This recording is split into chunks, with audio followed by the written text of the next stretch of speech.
السلام علیکم دوستو، میں ہوں افسان علی اور آپ دیکھ رہے ہیں دین کی باتیں۔ پیارے دوستوں، آج کا یہ ویڈیو بہت ہی لاجواب ویڈیو ہے۔ آپ لوگوں سے گزارش ہے کہ آپ لوگ اس ویڈیو کو لائک کریں یا نہ کریں، لیکن آپ اس ویڈیو کو، آپ اس واقعہ کو آخر تک ضرور دیکھیں۔ تو چلیے دوستو شروع کرتے ہیں ویڈیو۔ دوستوں، کریم ایک بے حد غریب آدمی تھا جو مزدوری کر کے اپنے جیون کی گزر بسر کرتا تھا۔ اس کی پتنی جس کا نام زرینہ تھا، وہ بہت نیک اور ایماندار عورت تھی۔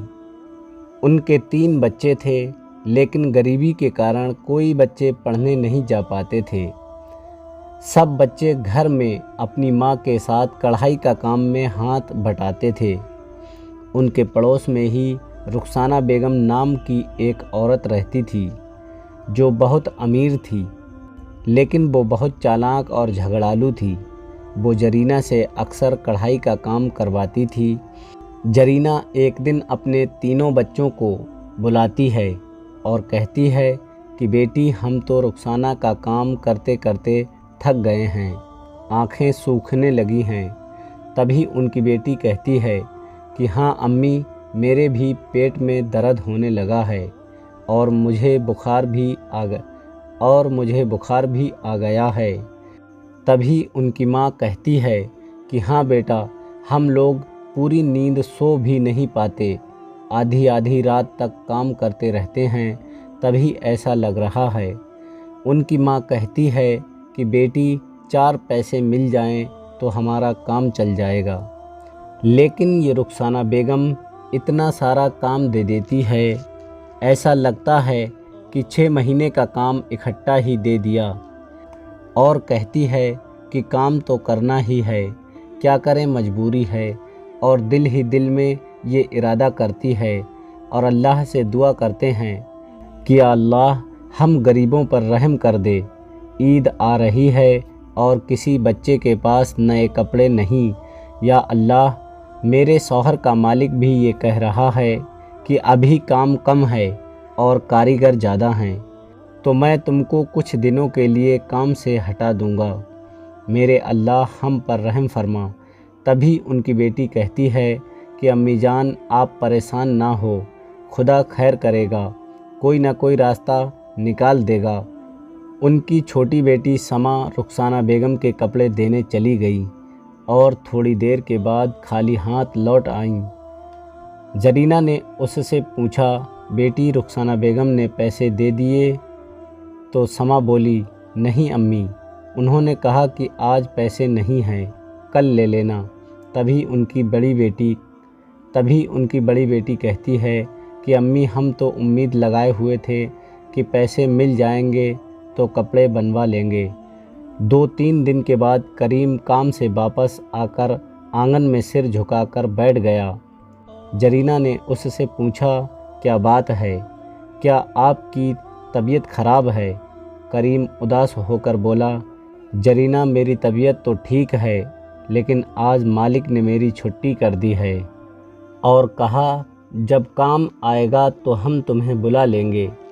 تبھی زرینہ رونے لگتی ہے اور کہتی ہے کہ اب کیا ہوگا، ایک تو گھر میں کھانے کو کچھ بھی نہیں ہے اور عید بھی آنے والی ہے، ہماری عید کیسے منے گی؟ کریم کی آنکھوں میں آنسو بھر آئے اور وہ بولا، کیا بتائیں، ہمارا نصیب ہی خراب ہے، دیکھو ہم پر خدا کی رحمت کب ہوتی ہے۔ زرینہ اپنی بیٹی سے کہتی ہے کہ بیٹی سما، رخسانہ بیگم کے پاس جاؤ اور اپنے پیسے مانگ لاؤ اور ان سے کہو کہ آج ہمیں پیسے ضرور دے دیں، ہم اپنا سامان خریدیں گے۔ سما رخسانہ کے گھر گئی اور تھوڑی دیر بعد خالی ہاتھ واپس لوٹ آئی اور آ کر اپنی امی سے بتاتی ہے کہ امی جان، رخسانہ بیگم کہتی ہے کہ تم نے ہمیں کپڑے دیے ہی نہیں۔ یہ سن کر زرینہ کے تو ہوش اڑ گئے، وہ بہت ڈر گئی، ایسا لگا کہ مانو اس کے پیروں تلے سے زمین نکل گئی۔ زرینہ رخسانہ بیگم کے پاس گئی اور ان سے مل کر کہنے لگی، رخسانہ بہن، رحم کرو، بچیوں نے رات دن کام کیا تھا، ایسا ظلم مت کرو میری بہن، ہمارے پیسے دے دو۔